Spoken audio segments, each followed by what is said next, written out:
आज की क्लास में स्टडी करेंगे प्रॉपर्टीज ऑफ डिटर्मिनेंट्स। मैं आप लोगों को 6 प्रॉपर्टीज डिटर्मिनेंट्स का बताऊंगा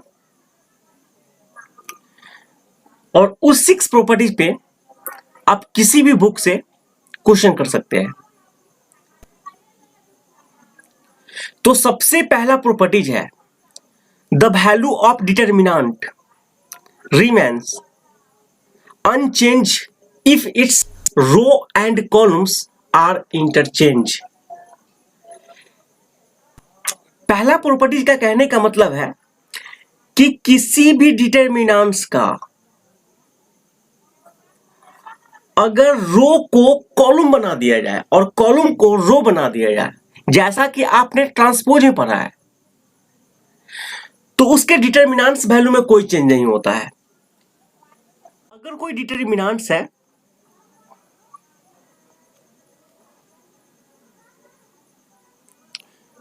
ए बी सी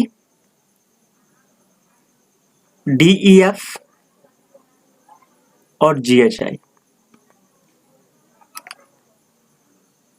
यदि इसके सभी रो को कॉलम बना दिया जाए और कॉलम को रो बना दिया जाए तो इसके वैल्यू आपस में बराबर होते हैं। ए बी सी, पहला रो को पहले कॉलम में, दूसरा रो को दूसरे कॉलम में।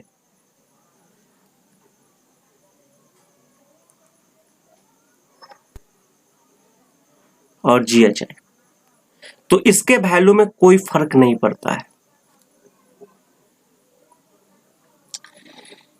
यह पहला प्रॉपर्टीज है। यहां पे सेकेंड प्रॉपर्टी है इफ एनी टू रो और column of determinants are interchange then sign of determinants change. दूसरा प्रॉपर्टी कहता है कि अगर किसी डिटर्मिनेंट्स के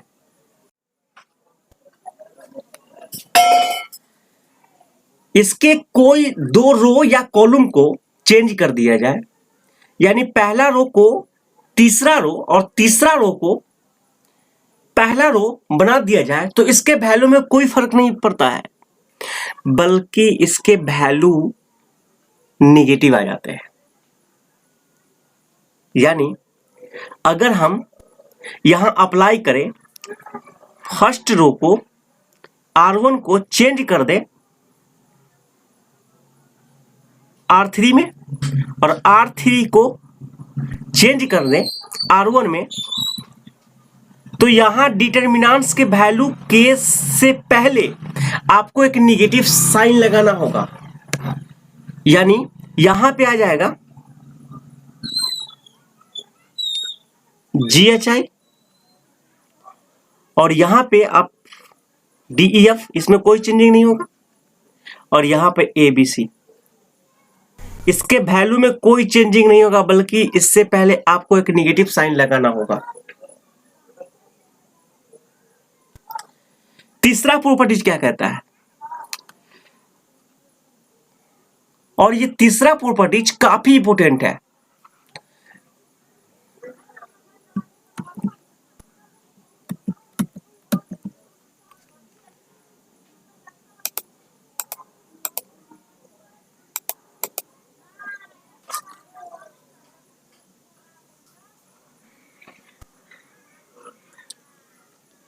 इसे VBI और जितने सारे क्वेश्चन होंगे वो इसी प्रॉपर्टी पे हम इसको यहां पर तीसरा प्रॉपर्टीज का स्टेटमेंट है इफ एनी टू रो और column of a determinants are identity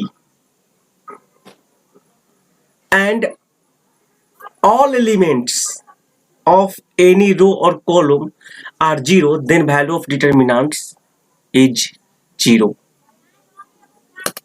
यहां पे दो बातें हैं कि यदि किसी डिटर्मिनेंट्स के कोई दो रो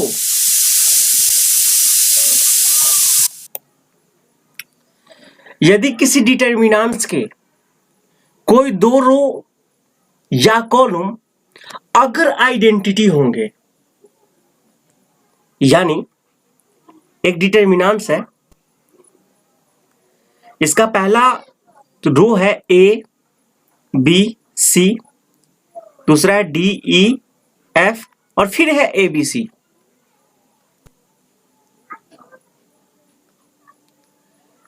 तब इस डिटरमिनेंट्स का वैल्यू 0 होगा। यह काफी इंपॉर्टेंट टॉपिक है। अगर किसी डिटरमिनेंट्स के ये पहला रो या और तीसरा रो आपस में बराबर होने के कारण इसका वैल्यू 0 आया है। अगर कोई भी कॉलम ही अगर आपस में बराबर हो जाए दो, तो उसके डिटरमिनेंट्स वैल्यू 0 होंगे। या इसमें और केस में एक 0 होता है जब किसी डिटरमिनेंट्स का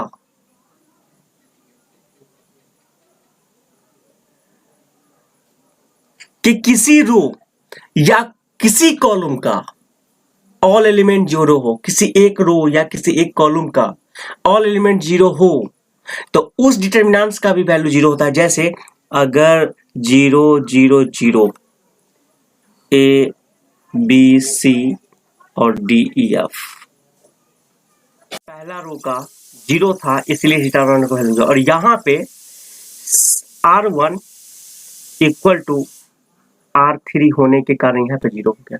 इस दोनों केसेस में किसी डिटरमिनेंट्स का वैल्यू 0 होता है। ये काफी इंपॉर्टेंट टॉपिक है। If each element of a row or column of a determinant is multiplied by any constant, then its value gets multiplied by k। यहां पे कहने का मतलब क्या है, यदि किसी डिटरमिनेंट्स में अगर किसी कांस्टेंट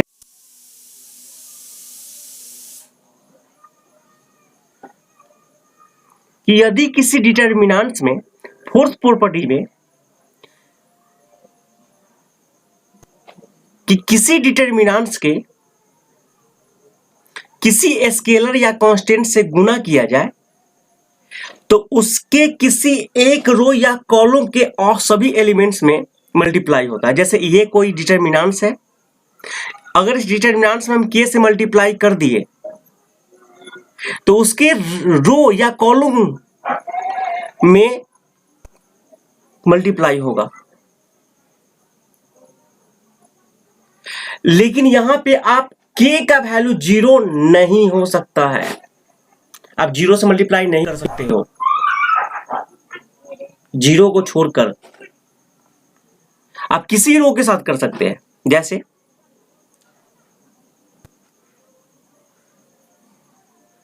के ए, के बी और के सी, डी ई एफ सारे के सारे सेम होंगे, जी H I.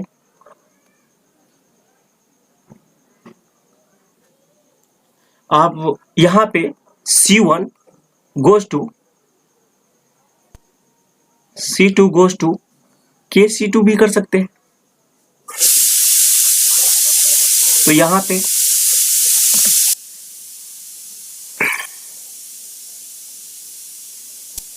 A B C और कॉलम 2 में K से मल्टीप्लाई करना है, तो यहाँ पे KB, KE और KH होगा। बाकी बात यहाँ पे C, F और I।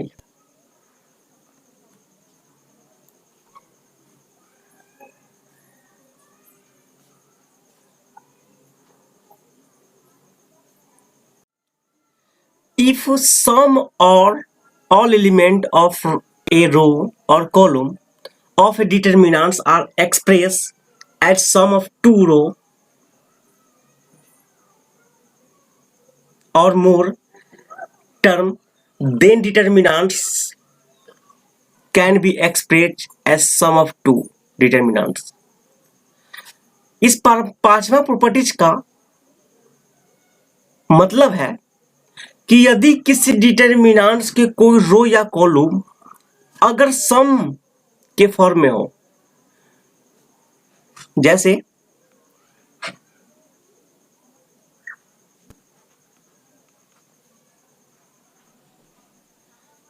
A B C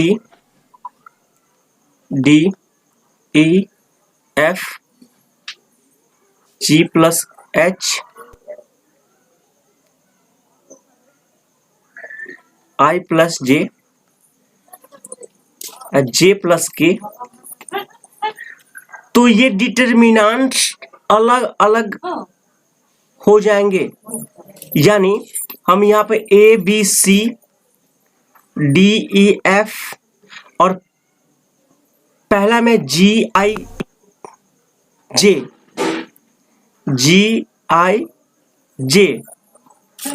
फिर प्लस है तो प्लस, बीच में प्लस, फिर एक अलग वैल्यू हम डिटर्मिनेंट्स का लेंगे और यहाँ पे हम लिख सकते हैं A B C D E F और H J K।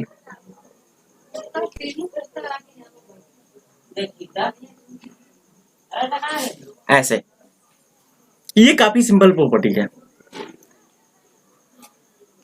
Next property है जो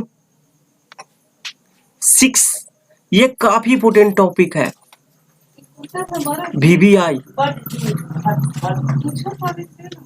If two each elements of any row or column of determinants, the equimultiply of corresponding element of other row or columns are added, then value of determinants remains same।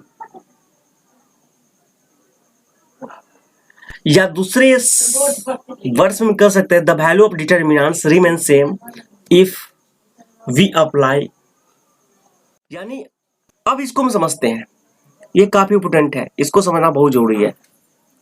अगर मेरे पास ए B सी और D E F कोई determinants है, जी H I, इस determinants के कोई दो रो या कोई दो कॉलम को आपस में जोड़ दिया जाए या घटा दिया जाए, तब उस डिटर्मिनेंट्स के वैल्यू में कोई फर्क नहीं पड़ता। इसके अलावा आप गुना नहीं कर सकते हैं, बल्कि किसी रो में या कॉलम में किसी स्केलर से गुना करके तब उसे जोड़ या घटा सकते हैं।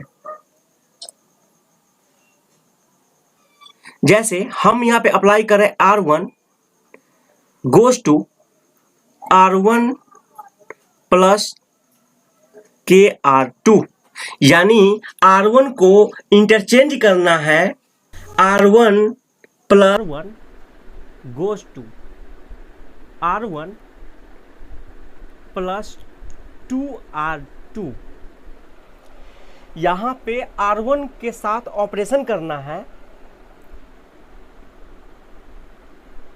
जैसा कि R1 प्लस 2R2, यानी दूसरे रो में 2 से मल्टीप्लाई कर और तब इसके साथ हम ऐड कर सकते हैं। तो यह डिटर्मिनेंट्स होगा।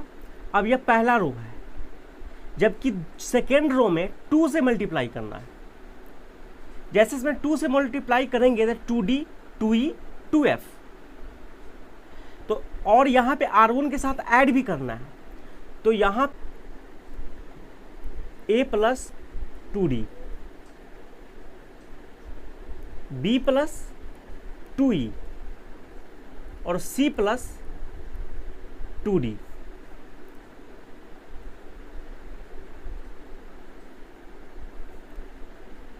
फिर D E F,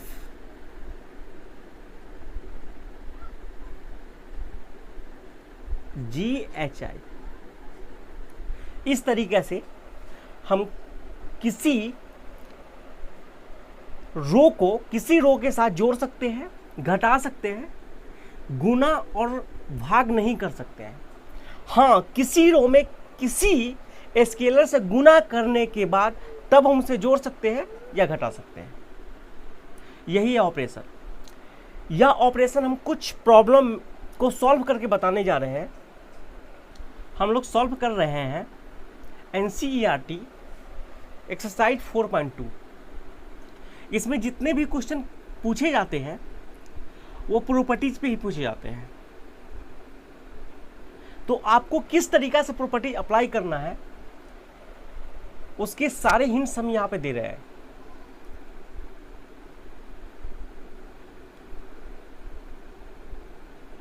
अब इसमें कौन सा प्रॉपर्टी अप्लाई होगा उसके लिए हम हमेशा एक बात का ध्यान जरूर रखेंगे। हम लोग किसी डिटरमिनेंट्स को सॉल्व करने से पहले हम ये ध्यान रखें कि शायद उस डिटरमिनेंट का आंसर 0 आता,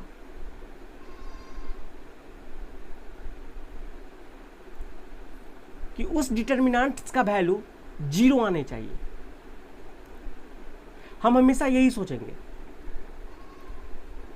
अगर उस डिटरमिनेंट्स का वैल्यू अगर 0 आ जाता है तो उसे सॉल्व करना आसान है। तो किस केस में डिटरमिनेंट्स का वैल्यू 0 आता है? तो यहां पे हम दो कंडीशन पढ़े हुए हैं कि यदि किसी डिटरमिनेंट्स का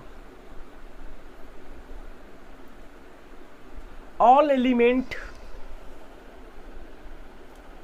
यदि किसी डिटरमिनेंट्स के कोई दो रो या दो कॉलम अगर आइडेंटिटी हो तो वे उस डिटरमिनेंट्स का वैल्यू 0 होता है। और दूसरा केस में कि किसी डिटरमिनेंट्स के कोई रो या कॉलम का ऑल एलिमेंट 0 हो जाए तब पर भी उस डिटरमिनेंट्स का वैल्यू 0 होता है। अब ये दूसरा वाला है जो किसी भी डिटरमिनेंट्स के ऑल एलिमेंट्स को 0 करना। तो हम कुछ ऐसे करेंगे जो किसी डिटरमिनेंट्स के किसी रो या किसी कॉलम का ऑल एलिमेंट 0 हो जाए। अगर ये पहला रो है, इसका ऑल एलिमेंट अगर 0 हो जाए तो इस डिटरमिनेंट्स का वैल्यू 0 होगा। तो अगर ये 3 ऑर्डर का डिटरमिनेंट्स है तो तीनों एलिमेंट्स फर्स्ट रो का 0 होना चाहिए। हम यही सोचेंगे। अब इसके लिए हमको किसी रो को किसी रो के साथ जोड़ना पड़ेगा या घटाना पड़ेगा या गुना करना पड़ सकता है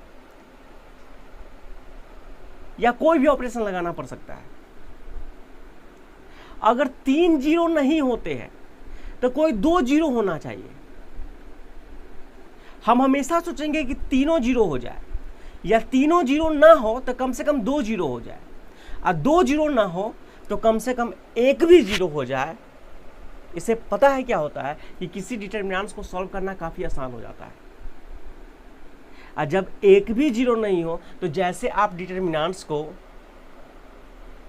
ढक के वैल्यू निकालते थे वैसे आपको निकालना पड़ेगा। तो चलिए यहाँ प्रॉपर्टी हम अप्लाई करते हैं। हम यहाँ पे प्रॉपर्टीज में के अकॉर्डिंग इस डिटरमिनेंट्स को सॉल्व करते हैं। तो x, y और z ABC, और यहां पे 2 एलिमेंट जोड़ में है। तो जब 2 एलिमेंट जोड़ में है तो उसको अलग अलग डिटरमिनेंट्स हम कन्वर्ट कर सकते हैं। तो यहां पे लिख सकते हैं x, y, z plus x, y, z फिर से ABC, और इस डिटरमिनेंट्स का जो लास्ट एलिमेंट है उसको हम लिख देंगे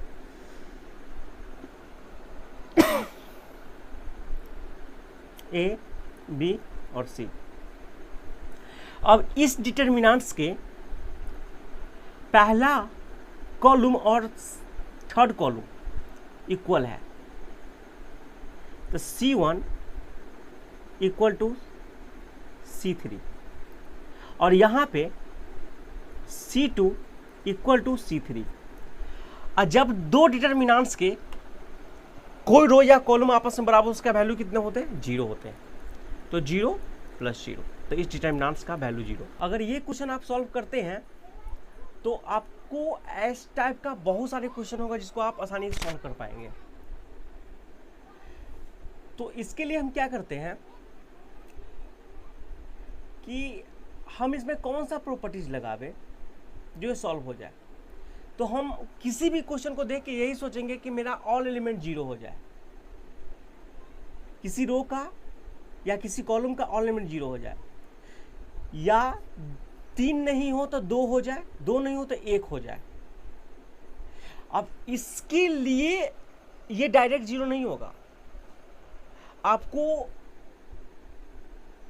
किसी रो या किसी कॉलम के ऑल एलिमेंट को एक जैसे बनाना पड़ेगा। अगर एक जैसे बन जाता है तो आराम से वो सॉल्व हो जाएगा।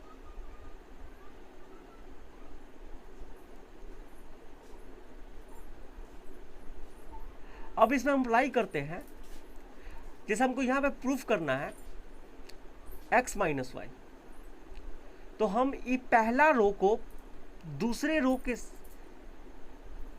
साथ घटा दे, यानी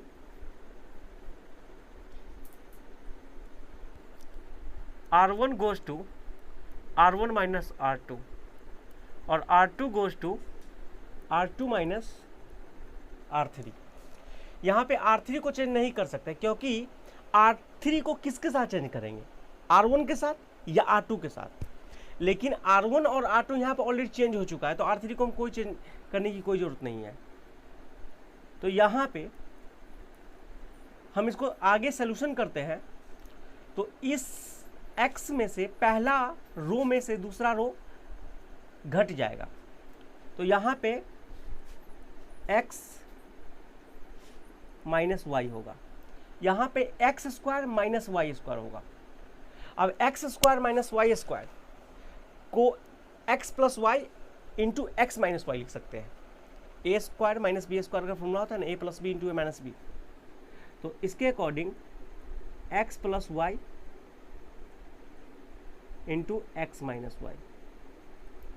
अगर y माइनस जेड में से z माइनस एक्स जाएगा तो यहाँ पे z कॉमन है, तो यहाँ पे z कॉमन है, तो इसे हम यहाँ पे माइनस जेड कॉमन लेते हैं, तो यहाँ भी x माइनस वाई होगा।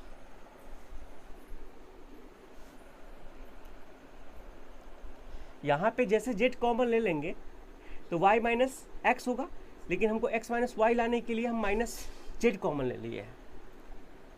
इसी तरह से y माइनस जेड होगा और यहाँ पे y प्लस जेड और y माइनस जेड। यहाँ पे जेड एक्स में से एक्स वाई जाएगा, यहाँ पे आपका x कॉमन है तो z माइनस वाई होगा, लेकिन y माइनस हमको z लाना है, तो यहाँ पे माइनस वाई कॉमन लेना होगा, तो हो जाएगा y minus Z, Y minus Z, फिर जेड जेड स्क्वायर और X Y.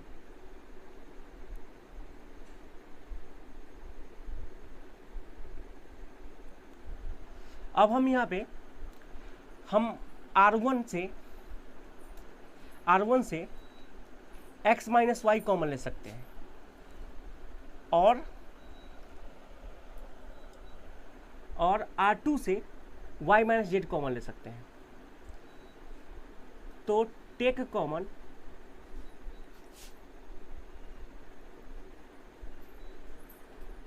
x minus Y and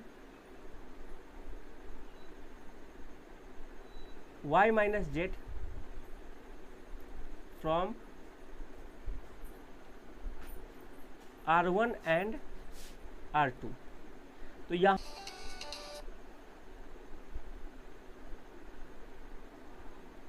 x plus Y और यहाँ minus Z,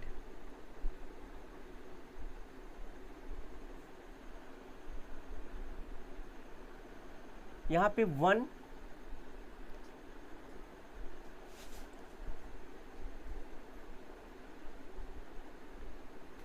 y plus Z और माइनस वाई, और यहाँ पे जेड जेड स्क्वायर और एक्स वाई।